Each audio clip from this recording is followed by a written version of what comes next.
to develop a very simple linear line of thought about one only point. Why in our economy charity is no longer just an idiosyncrasy of some good guys here and there, but the basic constituent of our economy. I would like to start with a feature of so-called cultural capitalism, today's form of capitalism, and then develop how the same thing applies also to economy in the narrower sense of the term.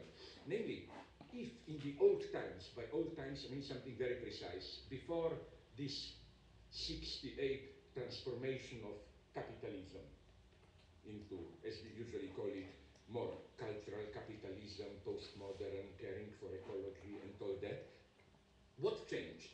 What changed is that if before this time there was a simple, more or less simple, opposition between here it's consummation, you buy, you speculate and so on, then on the top of it, it comes what you do for a society, like Soros.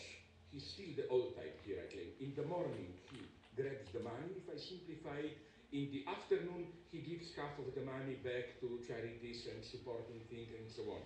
But I claim in today's capitalism, more and more the tendency is to bring the two dimensions together in one and the same gesture, so that when you buy something, your anti-consumerist duty to do something for others, for environment and so on, is already included into it. If you think I'm exaggerating, you have them around the corner, walk into any Starbucks coffee, and you will see how they explicitly tell you, I quote their campaign, it's not just what you are buying, it's what you are buying into. And then they describe it to you. Listen, when you buy Starbucks, whether you realize it or not, you are buying into something bigger than a cup of coffee. You are buying into a coffee ethics. Through our Starbucks Shared Planet program, we purchase more fair trade coffee than any company in the world, ensuring that the farmers who grow the beans receive a fair price for their hard work. And we invest in and improve coffee growing practices and communities around the globe. It's a good coffee karma. And a little bit of the price of a cup of Starbucks coffee helps furnish the place with comfortable chairs and so on and so on. You see, this is what I call cultural capitalism at its purest. You don't just buy a coffee. You buy in the very consumerist act. You buy your redemption from being only a consumerist. You know, you do something for the environment, you do something to help starving children in Guatemala, you do something to restore the sense of community here, and so on and so on. This, and again, I could go on, like the almost absurd example of this is so-called Tom's Shoes, an American company whose formula is 1 for 1. They claim for every pair of shoes you buy with them, they give a pair of shoes to some African nation and so on, so that you know, 1 for 1. One act of consumerism, but included in it, you pay for being redeemed of it, for doing something with environment and so on and so on. This generates almost a kind of a, how should I put it, semantic over-investment or burden, you know. It's not just buying a cup of coffee. It's at the same time, you fulfill a whole series of ethical duties and so on and so on. And again, this logic, I think, is today almost universalized. Like, let's be frank. When you go to a store, probably you prefer buying organic apples. Why? Look deep into yourself. I don't think you really believe that those saffron apples, which cost double the good old genetically modified apples that we all like, that they are really any better. I claim we are cynics, they are skeptics, but you know, it makes you feel warm that I'm doing something for our Mother Earth, I'm doing something for our planet, and so on and so on. You get all that. So my point is that this very interesting short circuit where the very, as it were, act of egotist consumption and so on already includes the price for its opposite. I claim that the same logic is at work in, not only in charity, but in other similar ideas. I will try to compare two ideas, one along the same lines, demonstrating the same logic of how ironically, in some of my books, I call this the logic of chocolate laxative. You know, like chocolate is usually supposed to give you constipation. But I bought in California a pill which is a chocolate, but it has also the opposite function of making it go. So first, the only original economic idea probably of the left in the last decades, you probably heard about it, the so-called basic citizens' income, a rent enabling dignified survival to all citizens who do not have other resources. The term rent, we usually talk about basic income. In Brazil, they use the term renta básica. And I think this term should be taken seriously. The introduction of basic rent brings to conclusion the, let's call it, becoming rent of the profit which characterizes today's capitalism.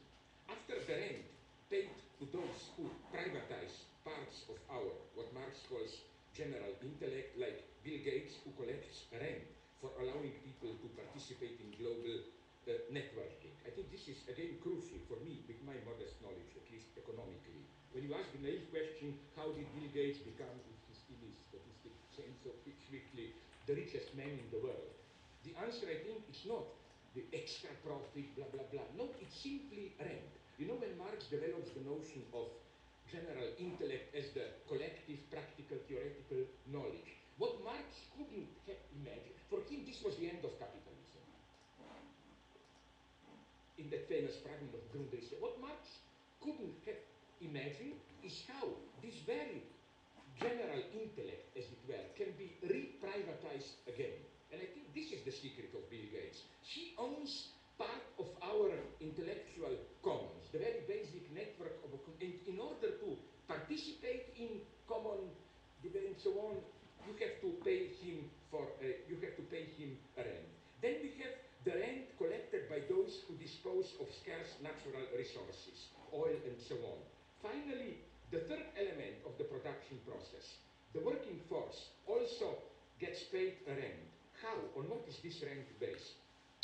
As its other name, citizens' rent, indicates it is, and you know what I'm talking about, this general idea that every citizen, even if he doesn't work, should get some basic income to enable him a dignified survival, is a rent paid to all citizens of a state, privileging them with regard to non-citizens. This perhaps also explains why the idea of demanding some minimal social work as a condition for receiving this rent is seldom discussed. The point is precisely that we are dealing with a rent, something citizens are receiving on account of the mere fact of being citizens of a state. The first country to pass the law guaranteeing a minimal income was Brazil. In 2004, President Lula signed a law guaranteeing an unconditional basic income or citizenship income for every Brazilian citizen or foreign resident for living in Brazil for 5 years or more. It should be of equal value, payable in monthly amounts, and so on and so on. Of course, it's not yet realized fully, but it's the first time that it's made into a law. The movement also has is gaining more and more support in other countries, South Africa, in Europe. Some followers of Tony Negri are working on a similar legislation in the European Union, and so on and so on. The main proponent of this basic income is today Philippe van Parijs, who, from Belgium, a sociologist who hailed the new Brazilian law as a deep reform which belongs in the same category as the abolishment of slavery and the adoption of universal suffrage.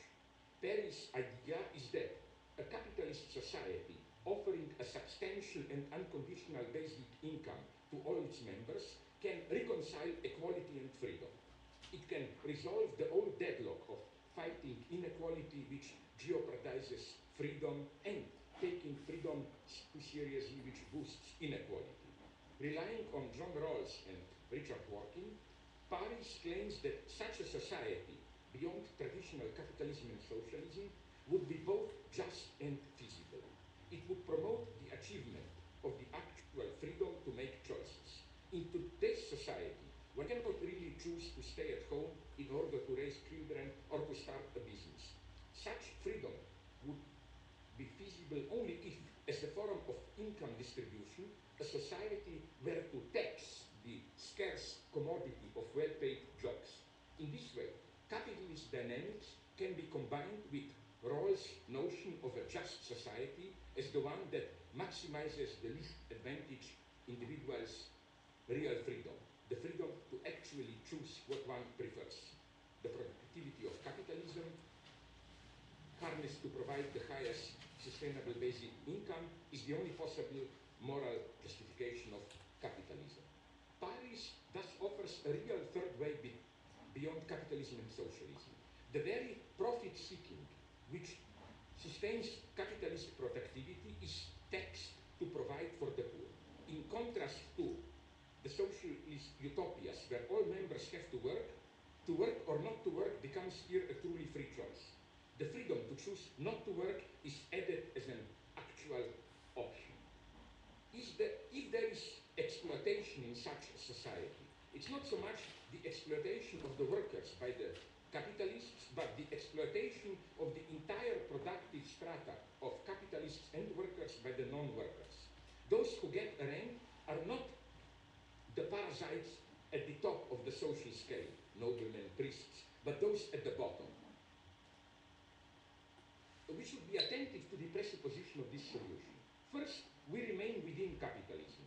Social production remains predominantly capitalist and redistribution is imposed from the outside by the state apparatus. After 1989, most of the communist countries which survived made all possible concessions to capitalism. We give